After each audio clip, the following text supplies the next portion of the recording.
Hello learners, welcome to educational channel. इस educational channel पर मैं आप लोगों को NTA UGC NET paper 2 education subject का हर एक टॉपिक इन डिटेल्स में पढ़ाऊंगी। जो भी टॉपिक और लेसन मैं यहाँ पर पढ़ाऊंगी वो न्यू अपडेटेड सिलेबस के अकॉर्डिंग होगा। आज की इस वीडियो पर हम लोग करिकुलम चेंजेस के बारे में पढ़ेंगे, जो डील करता है यूनिट 5 का सेक्शन डी से। तो चलिए स्टार्ट करते हैं हम लोग। पहले हम लोग करिकुलम को समझेंगे, फिर हम लोग करिकुलम चेंजेस के बारे में पढ़ेंगे, ठीक है। तो करिकुलम का मतलब क्या है learners? It is a systematic arrangement of the total of selected experiences planned by a school for a defined group of students to attend the aims of a particular educational program. इसका मतलब curriculum एक ऐसा systematic arrangement है जो experience and planning के through गठित किया जाता है। तो करिकुलम एक ऐसा सिस्टमेटिक अरेंजमेंट है जो गठित किया जाता है किसके थ्रू? एक्सपीरियंसेस के थ्रू, और प्लानिंग करके यहाँ पर हर एक चीज को गठित किया जाएगा, ठीक है। नेक्स्ट क्या है देखिए, यहाँ पर एजुकेशन के अंतर्गत मतलब हर एजुकेशन के अंतर्गत जो भी पर्टिकुलर प्रोग्राम्स होगा, उन सारी प्रोग्राम्स की जो भी एम्स है, उन सारी एम्स को इकट्ठित करते हुए करिकुलम की गोल को गठित किया जाएगा। तो करिकुलम की जो प्री डिटरमाइंड गोल होती है वो गठित होती है किससे? यहाँ पर जो एजुकेशन की हर एक पर्टिकुलर प्रोग्राम होती है, उन सारी प्रोग्राम्स की जो एम्स है, उन सारी एम्स को इकट्ठित करते हुए यहाँ पर करिकुलम की गोल को सेटअप किया जाएगा। और एक बात देखिए, यहाँ पर एजुकेशन की जो हर एक प्रोग्राम्स है, उन सारी प्रोग्राम्स की जो एम है वो डील करेगा किससे? स्टूडेंट के साथ डील करेगा। मतलब स्टूडेंट की जो नीड होगा, जो भी इंटरेस्ट एंड कैपेबिलिटी होगा, उन सारी चीज़ों के थ्रू यहाँ पर एम्स को सेटअप किया जाएगा। अब एम्स को सेटअप करने के बाद हर एक एम्स को इकट्ठित करते हुए करिकुलम की गोल को सेटअप करना होगा, ठीक है। तो यही होती है करिकुलम की कंसेप्ट। करिकुलम के कंसेप्ट के बाद हम लोग समझेंगे करिकुलम चेंज क्या है। तो देखिए, curriculum change means making the curriculum different in some way to give a new position और डायरेक्शन। मतलब जब भी करिकुलम में कुछ चेंजेस आएगा, तब हर एक इंस्टीट्यूशन में कुछ न्यू चेंजेस या न्यू डायरेक्शन या न्यू पोजीशन दिखाई देगा, ठीक है। This often means alternation to its philosophy by a way of its aims and objective, reviewing the contents, including revising its methods and rethinking its evaluationary procedure। इसका मतलब curriculum में जो changes आएगा वो कैसे आएगा? करिकुलम में जो भी predetermined aim and objectives है, उन एम्स एंड ऑब्जेक्टिव्स को रिव्यू किया जाएगा। अब रिव्यू कैसे किया जाएगा? जो भी मेथड्स है, मतलब जो भी पहले से मेथड्स है, उन सारी मेथड्स को रिवाइज किया जाएगा। तो मेथड्स को यहाँ पर रिवाइज करना होगा। उसके अलावा जो भी इवोल्यूशनरी प्रोसीड्यूर है उसको रीथिंकिंग करना होगा।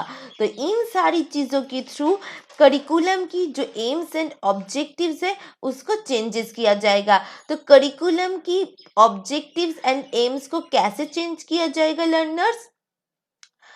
जो भी मेथड्स है, उन सारी मेथड्स को रिवाइज करते हुए और इवैल्यूएटरी प्रोसीड्यूर को रीथिंकिंग करते हुए करिकुलम की एम्स को यहाँ पर चेंजेस किया जाएगा, ठीक है। नेक्स्ट देखिए क्या है, change in term of curriculum involves adopting a new educational method. तो करिकुलम में जो भी चेंजेस आएगा वो किसके थ्रू आएगा? एजुकेशनल जो न्यू मेथड्स है, उन न्यू मेथड्स के थ्रू करिकुलम में चेंजेस आएगा। When change is made the classroom, it can enhance social skill of student and focus on unique methods for teaching। इसका मतलब जब न्यू चेंजेस आएगा करिकुलम के अंतर्गत, तब हर एक क्लासरूम में हर एक स्टूडेंट के अंदर जो सोशल स्किल होती है, उन सारी सोशल स्किल को एनहेंस किया जाएगा। उसके अलावा फोकस किया जाएगा किसके ऊपर? जो भी न्यू टीचिंग मेथोडोलॉजी है उसके ऊपर फोकस किया जाएगा। ठीक है, चलिए नेक्स्ट हम लोग टाइप्स के बारे में पढ़ेंगे, करिकुलम चेंजेस की जो टाइप्स है। फर्स्ट देखिए हम लोग पढ़ेंगे जॉन मैकनेल की अकॉर्डिंग जो 5 प्रकार की टाइप्स होती है उसको हम लोग देखेंगे। फर्स्ट टाइप्स क्या है? सब्स्टिट्यूशंस। सेकंड टाइप है अल्टरनेशन।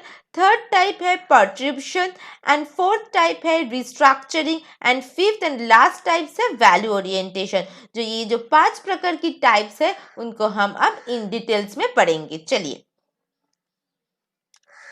फर्स्ट देखिए सब्स्टिट्यूशन। तो सब्स्टिट्यूशन का मतलब क्या है? The current curriculum will be replaced और सब्स्टिट्यूट बाय न्यू वन। मतलब जो न्यू करिकुलम है, मतलब जो प्रेजेंट जो करिकुलम है उस प्रेजेंट करिकुलम को रिप्लेस किया जा रहा है किसी न्यू करिकुलम के साथ।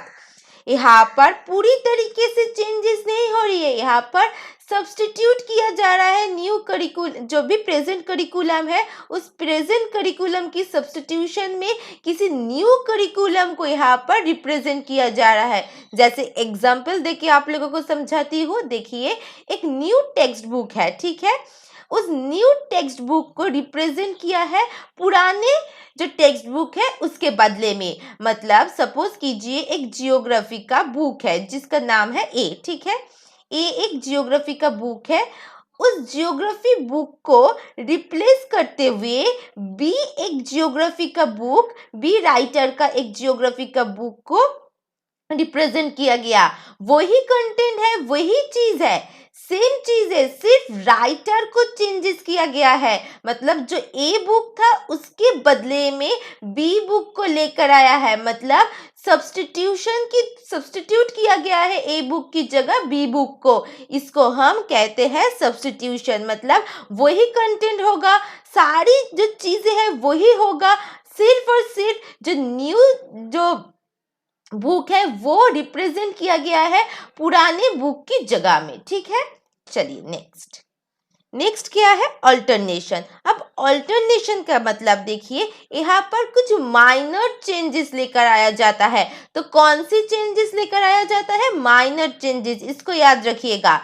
तो minor changes to the current और existing curriculum rather than complete replacement of the whole curriculum. मतलब जो होल करिकुलम है, ठीक है, उस होल करिकुलम को यहाँ पर चेंज नहीं किया जाता, उस करिकुलम के अंतर्गत कुछ चीजों को यहाँ पर चेंजेस किया जाता है। ठीक है, तो ऑल्टरनेशन का मतलब क्या है? पूरी चीज को यहाँ पर चेंजेस नहीं किया जाता है, यहाँ पर जो पूरी करिकुलम की सिस्टम है उस पूरी करिकुलम के अंतर्गत सिर्फ एक चीज को यहाँ पर चेंजेस किया जाएगा। इसलिए यहाँ पर उल्लेखित किया गया है किसको? माइनर चेंजेस को। ठीक है, तो देखिए minor changes to the current और existing curriculum rather than complete replacement of the whole curriculum syllabus और कोर्स स्टडी। क्लियर? चलिए एक एग्जाम्पल के थ्रू समझाती हूँ। Instead of using a graphic paper from mathematics, this can be altered by using a graphing calculator। मतलब mathematics में जो graphic paper use किया जाता था उस ग्राफिंग पेपर की जगह ग्राफिंग कैलकुलेटर यूज किया जा रहा है। मतलब यहाँ पर मेथोडोलॉजी चेंज हुई है, पूरी की पूरी जो मेथोडोलॉजी है वो चेंज हुई है। यहाँ पर कोई रिप्लेसमेंट या सब्स्टिट्यूशन नहीं हुई है, यहाँ पर पूरी की पूरी मेथोडोलॉजी ही चेंज हो चुकी है, मगर वो करिकुलम की सिर्फ एक पॉइंट चेंज हुई है, पूरी की पूरी करिकुलम चेंज यहाँ पर नहीं हुई है, सिर्फ एक चीज यहाँ पर चेंज हुई है। यहाँ पर जो मैथमेटिक्स सब्जेक्ट था उस मैथमेटिक्स सब्जेक्ट में जो ग्राफिंग पेपर यूज किया जाता था उसके बदले में यहाँ पर ग्राफिंग कैलकुलेटर को यूज किया जा रहा है। इसको हम अल्टरनेशन कहते हैं। ठीक है, चलिए नेक्स्ट हम लोग पढ़ेंगे परट्रिब्यूशन के बारे में। इसका मतलब देखिए यहाँ पर क्या है? Some changes when introduce disturb the program for some time and then later on the get adjust or adapted into the program।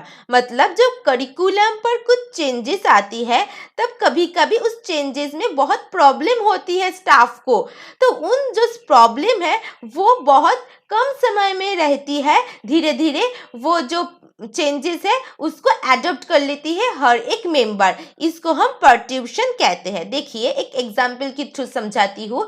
The teacher और the principal has to shorten schedule to accommodate unplanned extra curriculum activities. मतलब जो curriculum है उस curriculum के अंतर्गत कुछ curricular होगा और कुछ को करिकुलर एक्टिविटीज होगा, है ना। इसको हम जानते हैं कुछ करिकुलम होती है और कुछ को करिकुलम एक्टिविटीज होती है। अब कुछ न्यू को करिकुलम एक्टिविटीज को यहाँ पर एडिशन किया गया है। जब कुछ न्यू को करिकुलम एक्टिविटीज को यहाँ पर ऐड किया गया है तब उस न्यू को करिकुलम एक्टिविटी से मेंबर्स को प्रॉब्लम हो रही है, मगर धीरे धीरे वो चेंजेस को वो एडजस्ट कर लेंगे, नहीं तो एडॉप्ट कर लेंगे। ठीक है, इसको ही हम पर्ट्यूशन कहते हैं। चलिए नेक्स्ट हम लोग पढ़ेंगे रिस्ट्रक्चरिंग। रिस्ट्रक्चरिंग का मतलब क्या है? देखिए ये एक मेजर चेंजेस है। हम लोग पहले अल्टरनेशन में क्या स्टडी किए थे? ये माइनर चेंजेस है अल्टरनेशन, मगर जो रिस्ट्रक्चरिंग है वो एक मेजर चेंजेस है। इसको याद रखिएगा, ठीक है। चलिए हम लोग अब स्टडी करते हैं। This changes leads to modification of the system itself. मतलब पूरी सिस्टम को ही ये मॉडिफाई करती है, मतलब चेंजेस लेकर आती है। मगर अल्टरनेशन में क्या था?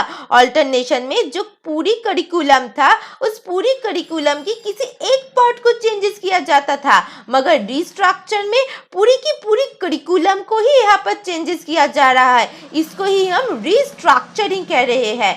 For instant team teaching, project method, competency based teaching and evaluation. मतलब सोचिए क्लासरूम में लेक्चर मेथड के थ्रू पढ़ाया जा रहा था, मगर उस लेक्चर मेथड को ही रिड्यूस करके जो प्रोजेक्ट मेथड है, जो टीम टीचिंग है, उसको ऑर्गेनाइज किया गया है। तो यहाँ पर क्या हुआ? जो करिकुलम था उस करिकुलम को पूरा चेंजेस करके कि कुछ न्यू करिकुलम को लेकर आया गया। इसको ही हम रिस्ट्रक्चरिंग कहते हैं। जब पूरी की पूरी करिकुलम चेंजेस हो जाएगा तब ये मेजर मॉडिफिकेशन कहलाएगा, इसीलिए इसको रिस्ट्रक्चरिंग चेंजेस कहते हैं। क्लियर?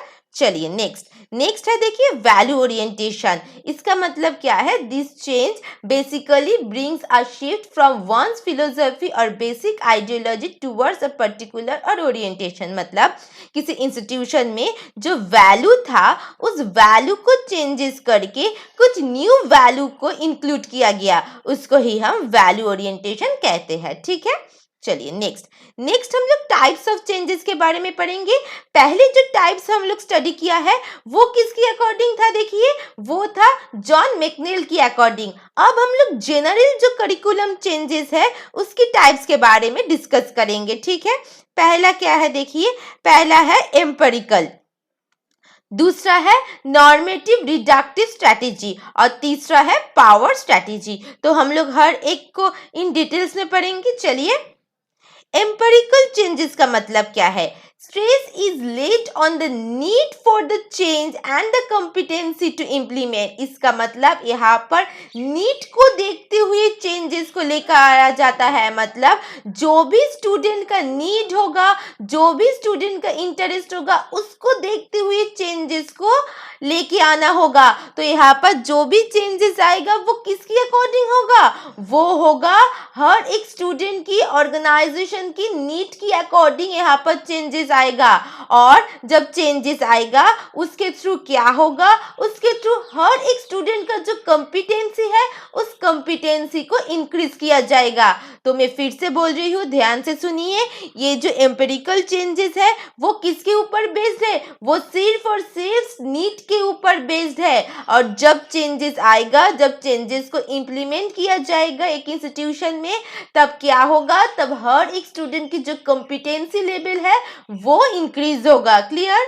चलिए नेक्स्ट देखिए, जो चेंजेस है वो है नॉर्मेटिव रिडक्टिव स्ट्रैटेजी। तो इसका मतलब क्या है, देखिए, it is based on the rationally and intelligence of human. तो ये बेस्ड है किसके ऊपर, रैशनली एंड इंटेलिजेंस के ऊपर बेस्ड है। मतलब जो भी चेंजेस आएगा वो लॉजिकली होगा और वो इंटेलिजेंस के थ्रू होगा। और ये जो चेंजेस आएगा एम्पिरिकल, वो किसके ऊपर बेस्ड होगा, नीट के ऊपर बेस्ड होगा। ठीक है, यही छोटी छोटी बात को आप लोगों को याद रखना होगा। क्लियर? चलिए next, this kind of changes can occur by approaching human, convincing them that there is need change their value, attitude, understanding and skill. इसका मतलब क्या है समझिए, यहाँ पर जो चेंजेस आएगा वो किसके ऊपर बेस्ड होगा लर्नर्स, इंटेलिजेंस एंड रैशनलिटी के ऊपर बेस्ड होगा। मगर जब चेंजेस आएगा तो कौन सी चीज को इंक्रीज करेगा, हर एक ह्यूमन की जो वैल्यू होती है, जो एटीट्यूड होती है, जो अंडरस्टैंडिंग और जो स्किल्स होती है, इन सारी चीजों को यहाँ पर इंक्रीज किया जाएगा।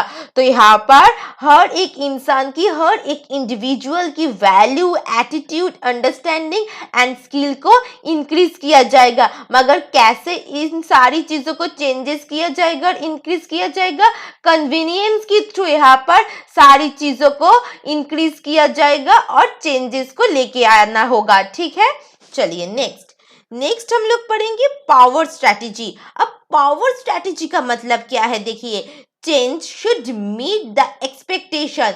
मतलब एक्सपेक्टेशन को, मतलब जो एक्सपेक्टेशन है उसको मीट करती है ये चेंजेस, एक्सपेक्टेशन को यहाँ पर फुलफिल किया जाता है। तो ये जो पावर स्ट्रैटेजी है ये बेस्ड है किसके ऊपर, एक्सपेक्टेशन के ऊपर बेस्ड है। और ये जो चेंजेस है वो कौन लेकर आएगा, जो सुपेरियर्स होती है, जो हायर अथॉरिटी होती है, वो इस चेंजेस को लेके आएगा। क्लियर? तो लर्नर्स, यहीं पर खत्म होता है आज का लेसन अच्छे लगे तो लाइक शेयर रिव्यू जरूर कीजिएगा और मेरे चैनल को सब्सक्राइब कीजिएगा। सब्सक्राइब बटन के पास में एक बेल आइकन है, उसको प्रेस करते हुए आप हर एक नोटिफिकेशन आप लोगों को मिलता रहेगा। Thank you for listening me, bye bye.